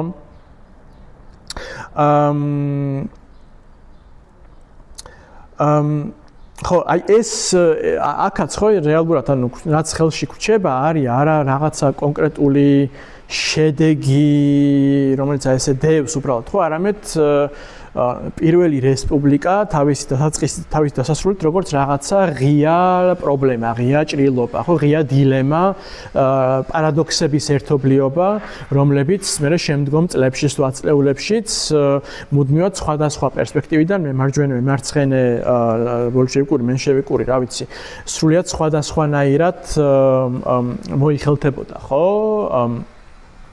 და დღემდე რაღაცა მართლაც გადაუწყვეტელ ღია საკამათო საგნად რჩება. ნუ რაც სულ რო არის თან მოთხოვნილება რომ აი ეს რესპუბლიკა იყოს რაღაცა იმ დღევანდელობისთვის მასწავლებელი ასე ვთქვათ, ხო? რაღაცა მაგალითის მომცემი, ხო? ან რაღაცა ესე ცოცხალი მემკვიდრეობა, რომელსაც მართლა რაღაცა ორგანულ კავშირს გააბამ, ნუ აღმოჩნდება, რომ სწორედ იმის გამო თუნდაც რომ საბჭოთა კავშირის სახით, ხო, სოციალიზმის 70 წლიანი ფაზა გამოვიარეთ, ხო, და თქვათ რადიკალურად გაიხლიჩა დემოკრატიის გაგება, ხო, სოციალიზმის გაგებისგან. და იმის გამო რომ აი ეს საბჭოთა კავშირის პერიოდში დემონტაჟი მოხდა ყველა იმ კოორდინატისა, რაც რაღაცა ადეკვატურად აღგადგენინებდა მეხსიერების პოლიტიკაში პირველი რესპუბლიკის აი სპეციფიკურ სინთეზს, ხო? ერთის მხრივ სოციალიზმს და რევოლუციურობასა და მეორეს მხრივ დემოკრატიის ძალიან ბევრად უფრო ორგანულ, ცოცხალ, მრავალმხრივ და ესეთ კონფლიქტურ, იგივე ძალადობაზე ბევრად უფრო წამსვლელ, ასე ვთქვათ, გაგებას შორის, ხო? ეს რა თქმა უნდა ართულებს იმას, რომ რაღაცა ფორმალური რევერანსების მიღმა მართლაც სოციალ მემკვიდრეობად გადაიქცეს, ასე ვთქვათ, ხო? ეს პირველი რესპუბლიკა, ხო? მაგალითად მოქალაქის ისეთი გაგება, როგორც აი მაშინ ქონდა, ხო? როგორც ვთქვით, განსხეულდა იმ სახალხო გვარდიაში თუნდაც, ხო? მთელი თავისი ექსცენტრული, ექსტრავაგანტული მეებით მახასიათებლებით. მეორე ამბავი არის ის, რომ თქვათ, მაშინ თუ სოციალური დემოკრატია და სოციალიზმი იყო რაღაც აღმავალი იდეოლოგია, ხო, რომელიც ხო 17-18 წლების გავლით მთელი მსოფლიოს მასშტაბით რაღაცა იმ ზღურბლზე არის, რომ მსოფლიო რევოლუციის მოლოდინში არის და ეს სამომავლო პროექტად ისახება. დღეს რო გინდა რეანიმაცია, თქვათ, რაღაცა სოციალური დემოკრატიის რაღაცნაირი იდეისა, ეს ნუ დიდწილად მარგინალიზებული, ხო, ასე ვთქვათ, რაღაცნაირად მიწაზე განრთმული პროექტი არის, რომელიც უნდა რაღაცნაირად რეანიმირდეს, ასე ვთქვათ, ხო, ძალიან ესეთი თავდაცვითი პოზიციიდან, ხო, სადაც რაღაცა მინიმალური, ასე ვთქვათ, მოთხოვნაც კი რაც შეიძლება, ხო, გადიოდეს აი ამ არსებული საბაზრო კონსენსუსის მიღმა უკვე ხო ათასნაირი ბრალდების და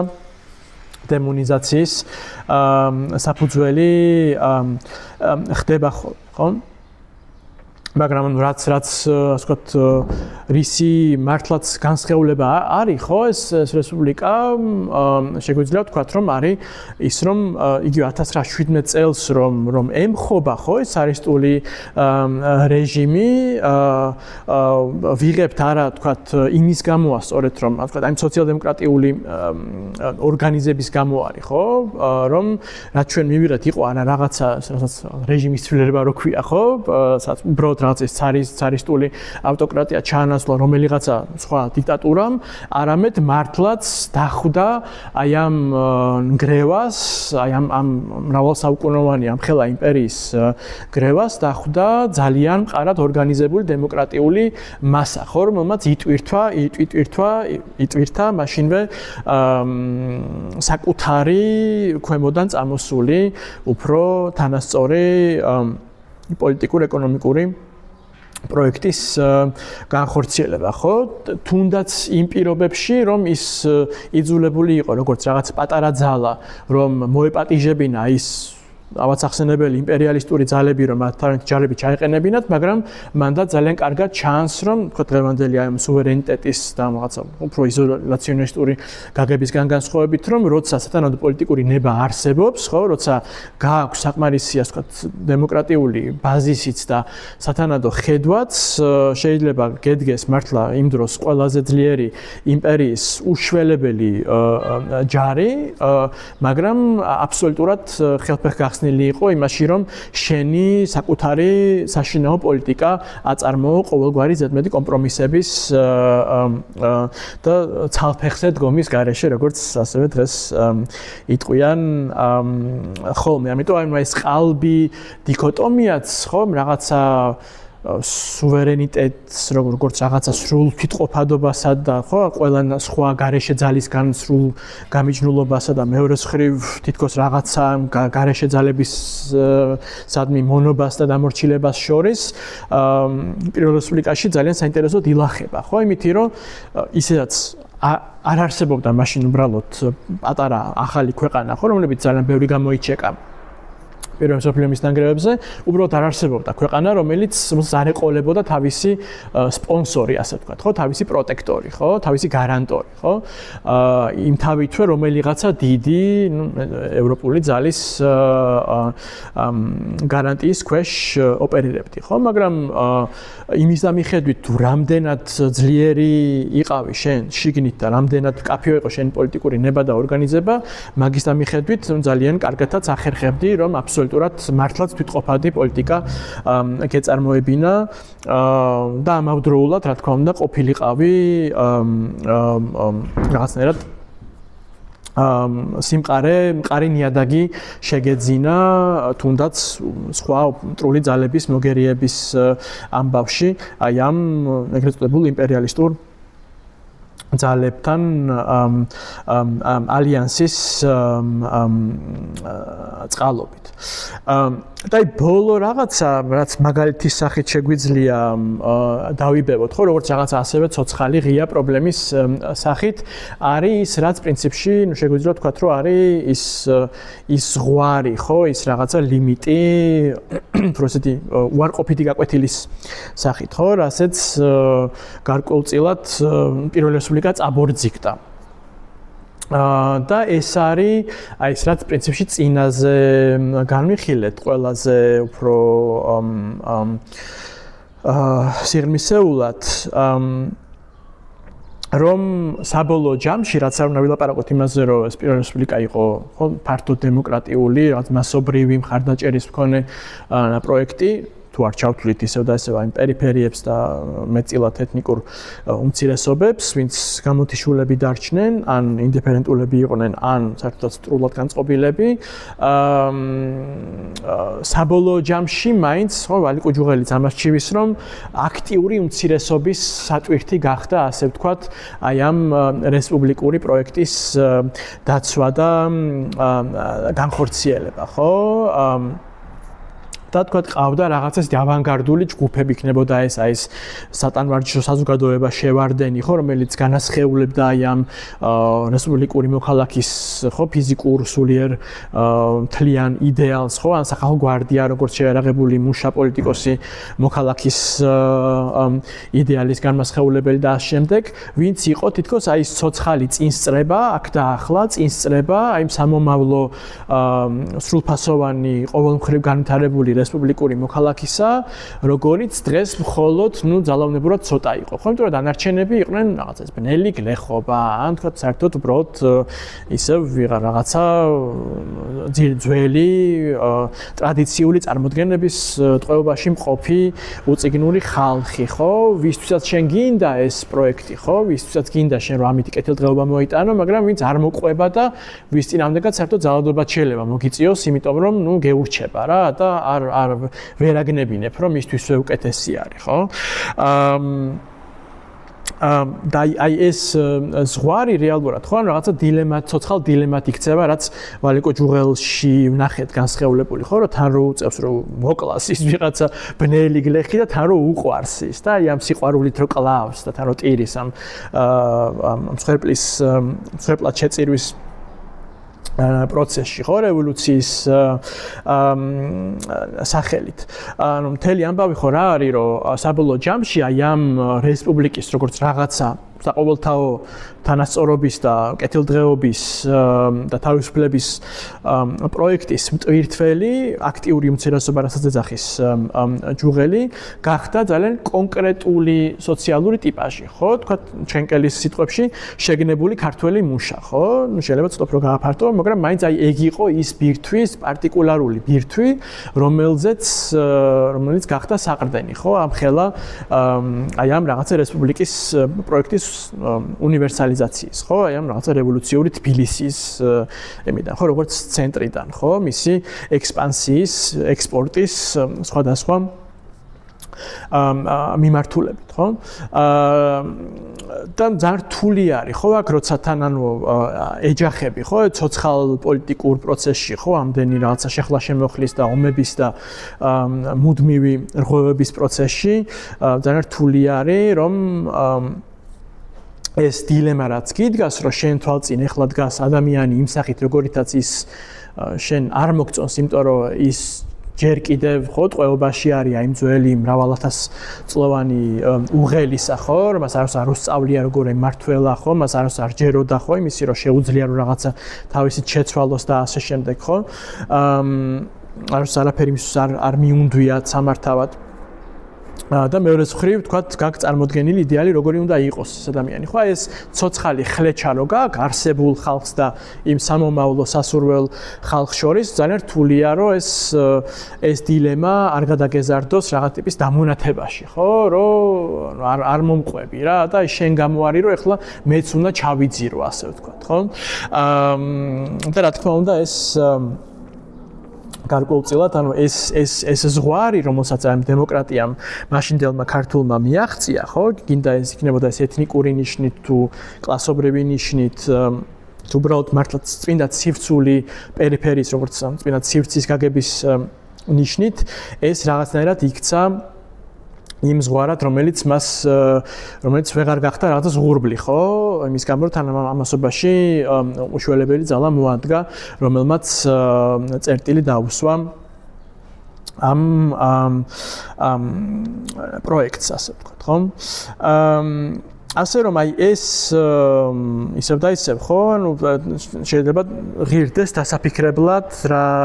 რას ნიშნავს როცა შენ გააქვს ერთის მხრივ ძალიან მკაფიო და ძალიან ძლიერი ჰეგემონიური პოლიტიკური პროექტი რომელიც როგორც ყოველთვის კონკრეტულ რაღაცა სუბიექტს გულისხმობს თავის საყრდენად ამოსავალ წერტილად თუ იდეალად და ძალაუნებურად ყოველთვის მეტად თუ ნაკლებად ექსკლუზიური არის ხოლმე და ვიღაცას ყოველთვის გარეთ დატოვებს ხო აი ეს დილემა როგორ გადაილახოს ხო როცა თქვათ დემოკრატია შენი ამოსავალი პრინციპი ხო და დემოკრატიული სახელმწიფოებრიობის დაცვა ხო თუ თქვათ რესპუბლიკას ამას უწოდებთ და მისთვის რაღაცა ტიპის სოციალური ნიადაგის შეძენა ხო ან თქვათ აი დემოკრატიიდან თქვათ გადასვლა რაღაცა უფრო სოციალურად სამართლიან წესრიგზე ხო ეს აი ამ პროცესში როგორ არ ჩაიკეტო ასე თქვა საკუთარ თავში და მართლა ძალადობა არ გახდეს ერთადერთ ბერკეტად რომელიც გადაგალახინებს აი ამ ნაპრალს ხო ამ ხალხს როგორც არსებულს და ხალხს როგორც აი მომავლის იდეალს შორის აი პირველ რესპუბლიკისეულ დემოკრატიას მართლაც აქცევს რაღაცნაირ ზღურბლად ხო ხანდახან ჩიხათაც კი ხო და შეიძლება ამაზე დღესაც ისწავლოს კაცმა ხო როგორც რაღაცა ტიპის ნეგატიურ მაგალითზე ხო რომელიც ისევ და ისევ ნეგატიურია არა იმიტომ რომ რაღაცა ცუდი ხალხი იყო ხო ის სათავეში ედგა მაშინდელ რესპუბლიკას არამედ იმიტომ რომ ყოველთვის იმთავითვე არსებითად ანუ შემადგენელი ნაწილი არის ხოლმე აი ესეთი ზღვარი ხო აი ესეთი ზღურბლი ნებისმიერი აი ამ ესეთი ემანსიპატორული პროექტისა როგორიც ამ შემთხვევაში იყო პირველი რესპუბლიკა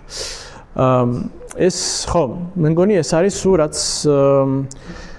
შემიძლია რომ მე თქვა შეჯამების სახით თელამ ჩვენს გამგილ მასალაზე და რა ვიცი გავხსნათ დისკუსია ან ეხა მე რა კი უფრო მერენდელ პერიოდს ვუყურებ ამ ჩემი დისერტაციით აი ძალიან ბევრს ელაპარაკება ეს ამბები და პირველი რესპუბლიკის მოცემულობა და მთელი ეს რაღაც ტიპის ინტელექტუალური ინფრასტრუქტურა და მიმართებები ცენტრსა და პერიფერიას შორის რეალურად იმას მერე რა ხდება და როგორ ხდება, ხო? ანუ რა ხდება გასაგებია ეს კომუნიზმის დამყარება და ესე შემდეგ, მაგრამ ის თუ როგორ ხდება, პირდაპირ ეხა როგორც გისმენდი, მიბმული არის იმაზე, რა ტიპის წარმოდგენები კოორდინატა სისტემა არსებობდა, როგორც ჩვენ ამბობ, პირველი რესპუბლიკის დროს და აი როგორ ფუნდამენტურად განსაზღვრავს რა რეალურად. აქ ალბათ ერთი მთავარი კითხვა რაც შეიძლება დავცვათ და რასაც მეც ვსვახ ჩემს დისერტაციაში და მინდა რომ რაღაცნაირად უპასუხო მე მომდევნო კვლევის დროს ამჩევ, რომ აი სიტყვაზე სხვა ქვეყნებში რა, სადაც არსებობდა ეს რაღაც ტიპის მოკლე დამოუკიდებლობის პერიოდი. იგივე უკრაინაში, ხო? სომხეთშიც იყო, ხო, რაღაც ჩანასახება. აი, იქ მე რა გავლენები მოახდინა და როგორ განსაზღვრა ეს რაღაც ტიპის სპეციფიკები რა? და თუ ქონდა თუ არა ისეთივე, ანუ შენ ამბობ რომ არ ქონდა, რამ იმ თებერვლის რევოლუციამ თუ დამოუკიდებლობის ზოგადად მცდელობებმა და გამორკვევის მცდელობებმა, იმას დაკავშირებით როგორი სახელმწიფო უნდოდა და ეს სახელმწიფო ამ გლობალურ კონტექსტში სანუდო ყოფილიყო და როგორი წარმოდგენები არსებობდა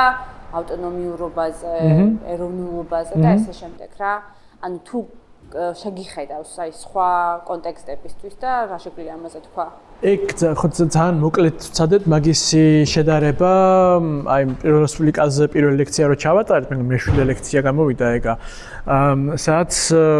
მოკლედ მიმოვიხილეთ, თქვათ საქართველოს დამოუკიდებლობის აქტი დანარჩენი აი ხო აზერბაიჯანი, სომხეთი და თქვათ ბალტიისპირეთი, ან იგივე უკრაინის ქვეყნების დამოუკიდებლობის აქტებთან შედარებაში, ხო? ანუ რა სპეციფიკა არის ჩვენთან, ხო? ან პირველ რიგში ის რომ არც ერთგან ესეთი მკაფიოდ მართლა სოციალისტი მთავრობა არ ყოლია, რომელიც მოვიდა სათავეში და რომელმაც უბრალოდ დამოუკიდებლობელი სახელმწიფოებრივება კი არ აღადგინა, ხო? კი, ყველგან მეტნაკლებად დემოკრატიული რესპუბლიკა იყო ის ფორმა, რომელიც შეიძინა აზერბაიჯანი იქნებოდა ეს სომხეთი თუ დანარჩენი ისინი, ხო? მაგრამ ის რომ პლუს ესე მკაფიოდ ბოლომდე მიყოლოდნენ იმ ხაზს, რომ ჩვენ აი ამ დამოუკიდებლობის ფარგლებში ვაგრძელებთ იმ რევოლუციურ პროექტს, რომელიც უღალატა ბოლშევიზმმა პეტროგრადში. ესე მკაფიოდ საქართველოს გარდა აშკარად არავისთან არ არის, ხო? და თან ესეთი ასე თქვათ სრული ძალაუფლება, როგორითაც დაუხვდნენ, ხო, ქართველი მენშევიკები ამ დამოუკიდებლობას, ეგრე ერთმნიშვნელოვნად არც ერთ სხვაგან არ ყოფილა და მაგიტომაც იყო მაგალითად, რომ იგივე ბალტიისპირეთში ან იგივე უკრაინაში გერმანელები იქნებიან თუ ბრიტანელები, რომლებიც ჩვენთანაც ძალიან საკვანძო როლს ასრულებენ, ხო, იმაში რომ გარანტია შექმნან საფუძველი დაუდონ საერთოდ, ხო, დამოუკიდებლობის გამოცხადებას და შენარჩუნებას მე იმ წლებში. იმ სხვა ქვეყნებში ბევრად უფრო აქტიურად ერევიან იმ საშინაო საქმეებშიც. და ხო ეს მაგხრივად ძალიან დიდი გამონაკლისი გამოდის საქართველოს, ხო, იგივე თქვათ რომ აიღო, აი ჩეხოსლოვაკეთმა რომ მოიპოვა დამოუკიდებლობა, ხო, იმავე პერიოდში ავსტრია-უნგრეთისგან, რომელიც დაიშალა და სანუ მეწილად იყვნენ მაინც რაღაცა უფრო ესეთი ბურჟუა, დემოკრატიული, ნაციონალისტური მთავრობები. სომხეთში კი თქვა დაშნაკ ცუტუნი, რომელიც არის ხო მთავარი პარტია, ხო, ნუ რევოლუციური ფედერალიზმის პარტია, ასე ვთქვათ, ისინიც დიდწილად ეხმიანებოდნენ, ანუ თავიანთი რესპუბლიკას განიხილავდნენ როგორც აი თებერვლის რევოლუციის იდეალების განმახორციელებელს, ხო, და ამაში ისინი აბსოლუტურად თანხმედრაში არიან, ისევე როგორც აზერბაიჯანული მუსავატი ქართულ მენშევიკებთან, ხო, როცა კავკასია უკვე ხო ერთიანად გამოეყოფა, ხო, ბოლშევიკებს აქვემდებარებულ პეტროგრადს. ყველას თავარი რეფერენსი არის თებერვლის რევოლუციის დემოკრატიული ხაზი, ხო, რომელიც დაირღვა ჩვენ წლის ოქტომბერში, მაგრამ მაინც დამატებითი სპეციფიკა ჩვენ შემთხვევაში არის ის, რომ ეს მართლა ბოლომდე ჩაზნექვა, ხო, დაგემოვნება ამ რევოლუციის როგორც რაღაცა ცოცხალი პროექტისა, რომელიც მემარჯვენეების აზრით დამთავრებული იყოს და 6 მაისით და მენშევიკების აზრით გრძელდება უბრალოდ ქართულ ნიადაგზე, ხო? ეს მართლა არის რაღაცა, რაც აი სწორედ წარმოქმნის იმ ორმაგობას, რომელიც მუდმივად აი ამ სახელმწიფოს და ამ რევოლუციურ რესპუბლიკას შორის აი ამ რაღაცა პარალელიზმს თუ ურთიერთგადახლართვებს ქმნის თელი აი ამ იმ 3 წლის განმავლობაში, ხო? ამიტომ ეგ არის ნამდვილად სპეციფიკა. ლუკა, რადგან ამ კურსის განმავლობაში ანუ ხაზს უსვამდი ამ რევოლუციური პროექტის სიმყარეს და რაღაც სისრულეს და სიღრმეს, თვითონ საზოგადოებრივ სიღრმეს, ანუ მე მაინტერესებს მე რა დაემართა ამ ყველაფერს თავშეთაოდ 20-იან წლებში და როგორი პროცესი იყო რევიზიონიზმი, არა დავუშვათ პოლიტიკურად მაინც და მაინც და ისტორიოგრაფიულად, არამედ აი კონკრეტული ინსტიტუციების დონეზე, ანუ სად წავიდა მთელი ეს ენერგია და მთელი ეს ინვესტიცია, ხო, რაც ხალხს გქონდა ჩადებული ემოციურად, პოლიტიკურად, ან კულტურულად ამ პროექტში, მე ამ ყველაფერს რა დაემართა და როგორი პროცესი იყო ამის გადატრიალება. ხო, ძალიან კომპლექსური პროცესი არის, რომელიც ძალიან ბევრ ფაზას გადის, ხო, გარდა იმისა, რაც თქვათ ვახსენეთ, რომ ეს ისტორიის გადაწერა როგორც სხვადასხვა ფაზებს გადის, ხო, ჯერ უფრო ალალი პოლემიკა და მე პირდაპირ ბერი ასეული უბრალოდ წაშლა, ხო, მართლა გადათეთრება, ასე ვთქვათ. მაგ აი მექსერეს პოლიტიკის სხვადასხვა პერიოდებს, სადაც პრინციპში შეეფერება რა ის თუ რა ტიპის ფაზებს გადის, თქვათ ეს ინსტიტუციურ დონეზე, ხო, თქვათ გასაბჭოება და გასაბჭოების მეშვეობით აი მენშევიკური პროექტის დემონტაჟი, ხო? ერთი არის რომ თავიდან არის ანუ სრული კრიზისი, ხო? იმიტომ რომ ანუ აბსოლუტურად აი პოლიტიკურად აქტიურ, ასე ვთქვათ, მასაში, რომელიც არის ძალიან დიდი, კი ვამბობთ, რომ ხო უმცირესობა როგორც ნებისმიერ თქვათ საზოგადოებაში ყოველთვის რაღაცა უმცირესობა არის ხოლმე უფრო პოლიტიკურად აქტიური, მაგრამ ეს ვინც იყო მართლა ის იდეური, ასე ვთქვათ, სოციალისტურად ორგანიზებული და შეგნებული მასა, ხო, ვისთვისაც იდეაში ბოლშევიკებით შემოვიდნენ, რომ ისინი დაეხსნათ მენშევიკური შოვინისტური ბურჟუაზიული უღელისგან, ხო?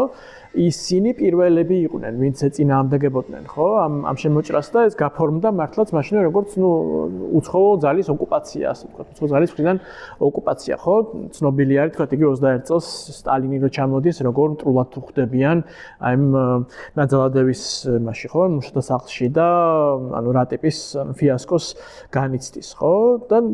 ამასობაში თანდათან იწყება ნელ-ნელა ყველაზე აქტიური, ყველაზე ხმაურიანი, ასე ვთქვათ, ოპონენტების დაკავება და დახვრეტა 24 წლის ჩაფლავებული აჯანყება არის ერთი დიდი ეპიზოდი, რომელიც გარდატეხას მოიტანს, იმიტომ რომ მანდ უკვე საბაბი ეძლევა, ხო, თქვათ, ბერიას რომ თავი გამოიჩინოს და ბოლომდე ერთიანად წააგლიჯოს თავი ყველას, ვინც იმონაწილევა, ვინც გამოიჩინა თავი ამ ჩაფლავებულ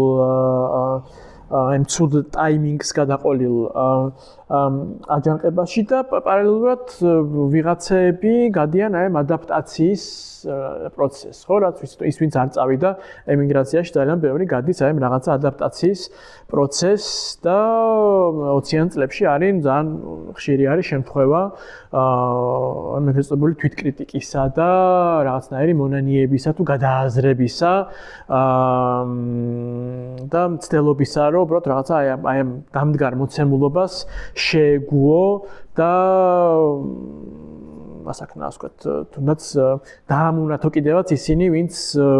კიდევ არ ეგუებიან და ტყუილა ფართხალებენ, ასე ვთქვათ, ხო? მით უმეტეს, რომ ნელ-ნელა თან შეიმუშავა ბოლშევიკურმა ხელისუფლებამ რაღაცნაირად ბენეფიტების, ასე ვთქვათ, სისტემა, ხო, რომელიც რაღაცა ტიპის ინტერესს შესძენდა ამ სახალხო ბაზას, რომ გამხდარიყვნენ თანამონაწილეები, თანაშემოქმედები და დამყოლები ამ ბოლშევიკური პროექტის, ხო? თუმცა ნუ ხა 30-იან წლებში მე რა თქვა, ხო, ის დახვრეტების ტერორი რო იწყება იქ, ხო? ბოლომდე თქვა ნადგურდება ისინი, ვინც დარჩენილები იყვნენ, ხო? მენშევიკური ელიტიდან და ამასობაში რაც თავარია, ხდება მთელი 20-იან წლების მანძილზე იმ კარტის გათამაშება, რომ ჩვენ ვართ რეალურად ისინი, ვინც ნამდვილ სუვერენიტეტს მოგიტანენ, ხო? იმიტომ რომ მართლა იყო იმ ხალხში ეს იდეა გამჯდარი, რომ ამ კავშირში რო შედიოდნენ, ისინი მართლაც როგორც დამოუკიდებელი სუბიექტი შედიოდნენ, ხო? კი, თავიდან ისე რაღაცა ამიერკავკასიის ფედერაციული სტრუქტურა შეიქმნა, ხო? პირველ დიდი ხანები, მაგრამ მაინც ანუ ეს საქართველოს როგორც ცალკე რაღაცა გამოყოფილი ერთეული იდეაში უნდა სწორედ აი ამ საბჭოთა ერთიანი სტრუქტურის ფარგლებში უნდა გამხდარიყო უფრო სუვერენული და თვითყოფადი და იმითი რომ თქვა აღარ იქნებოდა დამოკიდებული აი ამ დასავლურ იმპერიალისტურ კაპიტალისტურ ძალებზე და ასე შემდეგ, ხო? ნუ თავი დავანებოთ იმას ოღონდ რომ ბოლშევიკებმა დაიპყრეს პირველ რიგში იმიტომ საქართველოს რომ ბაქოს ნავთობის გაყიდვა რომ უნდათ იმ წეულ დასავლელ იმპერიალისტებზე, ამისთვის ჭირდებოდათ გარანტირებული წვდომა რკინიგზაზე, რომელიც გადიოდა საქართველოს გავლით და ბათუმში და ფოთში ხდებოდა ჩატვირთვა, ხო? ანუ ხო, ესეც რაღაც ცოტა ცინიკური ამბავი გამოვიდა, ხო? ანტიიმპერიალიზმის სახელით, რომ საბოლოო ჯამში იმპერიალისტურ დაპყრობას ახორციელებ, რომ იმპერიალისტებთან ივაჭრო იმისთვის, რომ ნუ თუნდაც შენი სოციალისტური პროექტისთვის რესურსები მოიძიო, ხო? ანუ აქაც თქვა, აი ის რაღაცა ტიპის რაშიც მდგომარეობს ეს იმპერიულობა, ხო? აი ამ დაპყრობის, ხო? რაც არ უნდა მერე იმაზე იყოს ლაპარაკი, რომ იმ საბჭოთა ნაციონალური პოლიტიკით, რა თქმა უნდა, საბჭოთა კავშირი არ იყო იმ ტიპის იმპერია რომელიც ხო კოლონიალიზმზე იდგა როგორც ბრიტანეთი ან საფრანგეთი და მისი კოლონიები იყო ხო და ბევრად უფრო გადანაწილებული იყო რესურსები პერიფერიასა და ცენტრის შორის და ასე შემდეგ საქართველოს შემთხვევაში ხო როგორც გაფორმდა ეს ასე ვთქვათ მიერთება ამ საბჭოთა პროექტზე ხო დაღდასმული არის რა აი ამ იმპერიული ძალადობით ასე ვთქვათ ხო რომელიც უბრალოდ საბოლოო ჯამში თელავს აი ამ ადგილობრივ მის იდეაში ძალიან მონათესავე სოციალისტურ დემოკრატიულ პროექტს იმისთვის რომ უბრალოდ ჰქონდეს ისა რა ანუ პაიპლაინი რა და გაიაროს იმ რკინიგზაზე ბაქოდან ნავთობმა ხო და ეს მე იფუთება თან რაღაცა დიადი იდეალებით. ხო და ანუ აი ეს აი ამ სენტიმენტის ჩახშობას უბრალოდ ნუ დაგვიპყრეს რა ჩვენს ამბავში კარგად ვიყავით მივდიოდით და რაღაცას ვჩარხავდით ხო და უცებ მოდის ეს რაღაცა შველებით ძალა და ამას მაშვება ხო ჩაწყვეტს აი ამისადმი რაღაცა ბრაზის და წინააღმდეგობის დემონტაჟს დაჭირდა ძალიან ბევრნაირი სახონისძიება ხო იქნებოდა ეს პირდაპირ ძალადობა მოთაფლვა ადაპტაცია ხო თუ სხვა ასე რომ ხო ну 30-იან წლებამდე მოკლედ და ასავარია მუდმივი შიში არის თან ჯერ კიდევ სანამ თქვა აღიარებენ საბჭოთა კავშირში დასავლეთში და ამ შემდეგ მუდმივი შიში არის იმისა რომ ეს პარიზში გაქცეული მენშევიკები მართლაც მობრუნდებიან იმიტომ რომ არის იმის განცდა რომ ანუ ეს ბაზისი არის არც დარწასულა ხო და რეალურად მართლა ნოლიდან მოუწიათ ბოლშევიკებს რომ თავიანთი საყრდენი შეექმნათ ხო რომელიც უბრალოდ არ არსებობდა ესე ხო მათ შორის არც იმ ეთნიკურ უმცირესობებში ვისი გავლითაც იდეაში უნდა მომხდარიყო ხო ეს რაღაცა თქვათ ეს მენშევიკების წინააღმდეგ ჯანყი ხო ასე რომ ხო რთული ჩახლართული პროცესი იყო ეგ დემონტაჟი